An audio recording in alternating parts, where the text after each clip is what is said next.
Ladies and gentlemen, please welcome Sri Lanka's Minister for Development Strategies and International Trade, Mr. Malik Samarawickrama.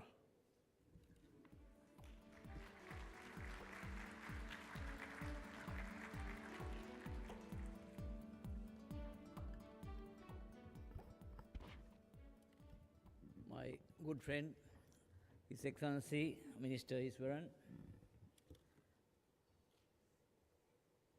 His Excellency Mangala Samarawickrama, Minister of Foreign Affairs, Sri Lanka, the Honorable Deputy Minister Mitrapala, Deputy Minister of Justice, Ambassador Gopinath Pillai, High Commissioners, Your Excellencies, Ambassadors, distinguished delegates. First of all, I consider it a great privilege to address this distinguished gathering, and I would like to take this opportunity to thank the organizers of this event, the Institute of South Asian Studies in particular. As we all know, globalization has placed an increased premium on competitiveness. The level of infrastructure development in a country is a key determinant of its competitiveness. As we all know, we spend only 3.5% of the GDP in this region on infrastructure, whereas it should be at least be double to maintain the projected economic development trajectory. The theme of this session is therefore extremely important. The quality and quantity of infrastructure has an impact on transaction costs associated with every sector of development. Commerce, industrial and manufacturing sectors, and exports ride on the back of good infrastructure. Transport, power, water, sanitation, telecommunications, irrigation all contribute to overall competitiveness of an economy. The activities of all enterprises, ranging from small farmers to major corporates, are impacted upon by the availability and effectiveness of infrastructure.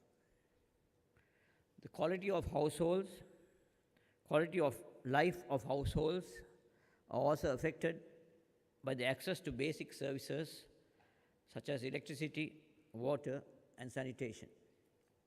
So almost every aspect of human endeavor is dependent on infrastructure. Historically, infrastructure has been considered a public good. Governments were seen to be responsible for delivering both stock of infrastructure and infrastructure services. A mixture of fiscal constraints and growing consensus that the investments in infrastructure have not had the expected development impact has led to the quest for ways and means of improving the effectiveness of the investments and efficiency of service provision. In addition, innovations in delivering infrastructure services as well as new technologies have thrown up new solutions which had improved performance. For the first time in human history, most people are living in urban centers rather than rural areas.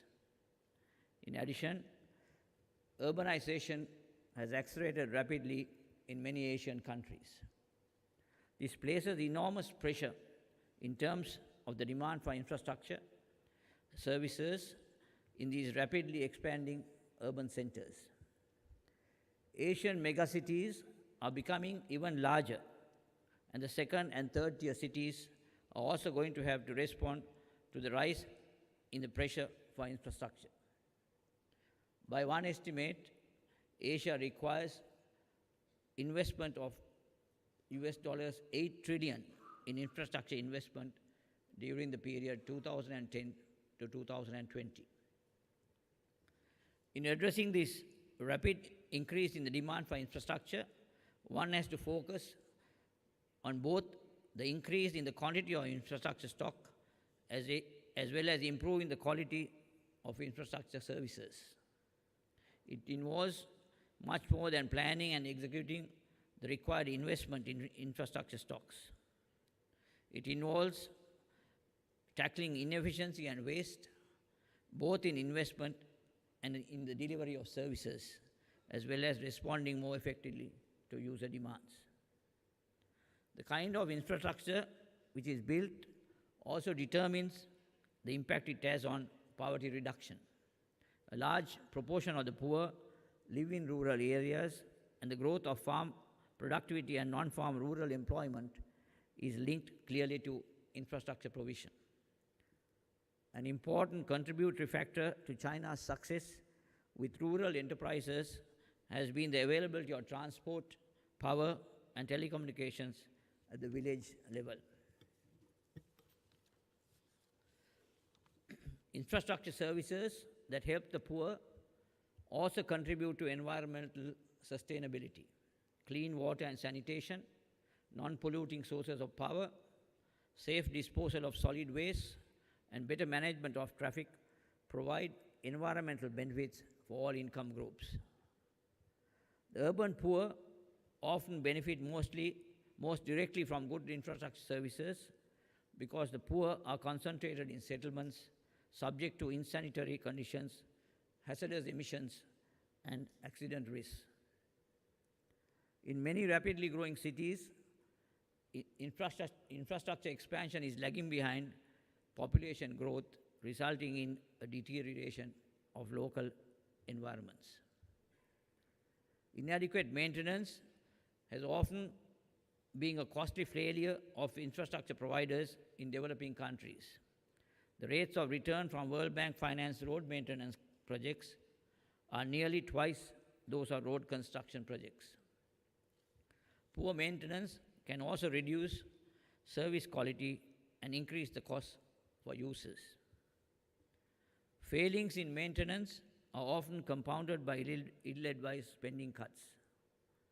Curbing capital expenditure can be justified during periods of budgetary austerity. However, reducing maintenance spending is a false economy. Such costs have to be compensated for later by much larger expenditure on rehabilitation or replacement. In many countries, misallocated project investments have created inappropriate infrastructure or provided services at the wrong standard. Premature investments in capacity, especially ports, airports, power and irrigation, have often diverted resources that could otherwise have been devoted to maintenance, modernization, or improvement in service quality.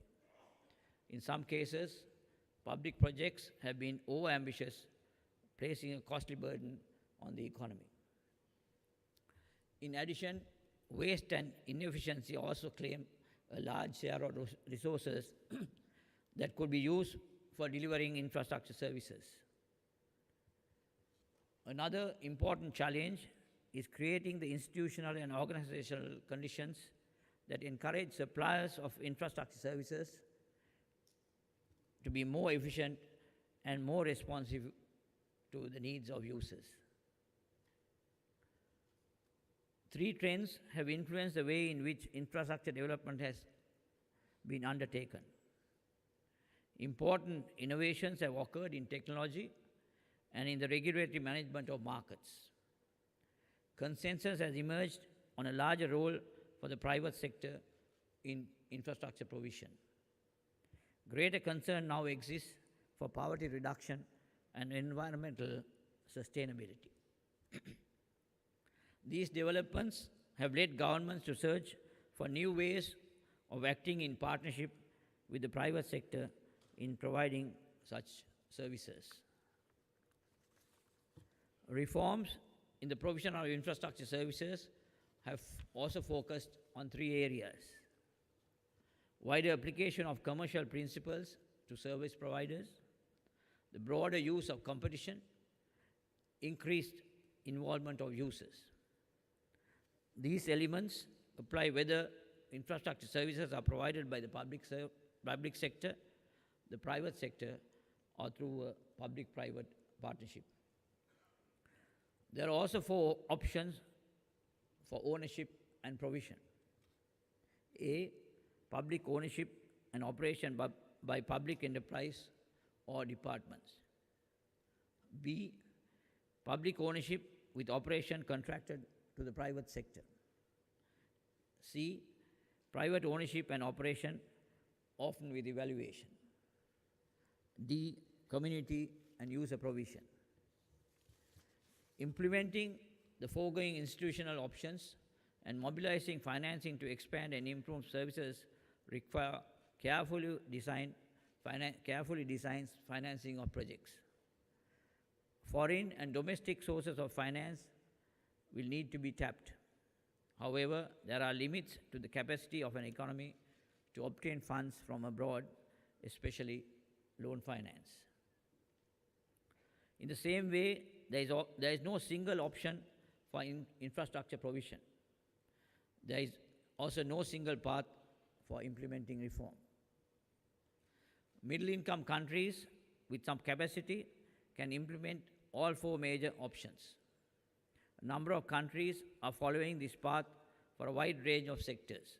The payoff from an increase in efficiency of infrastructure provision differs from country to country and from sector to sector. However, the rewards are potentially large across the spectrum, making commitment to reform worthwhile. The way ahead is one of continuing innovation and experimentation. Countries can also continue to learn from each other. In some countries, the challenge is to keep pace with rapid economic growth and urbanization. In others, it is to restore growth in ways that also provide opportunities for the poor. Everywhere, the emphasis needs to be on improving environmental conditions. Going forward, infrastructure needs should be matched with new demands as developing countries become more closely integrated into the global economy. In Sri Lanka, we are attaching high priority to infrastructure development. Honorable Prime Minister Ranil Wickremesinghe in his speech has described the opportunities that are emerging and available in our country. We see an important role for private investments in taking forward our plans. I urge potential investors to get in early. Sri Lanka is a small fish in a large ocean with scary waters all around. However, with proper technology and infrastructure, we can safely swim in those scary waters as Singapore has done. Thank you very much.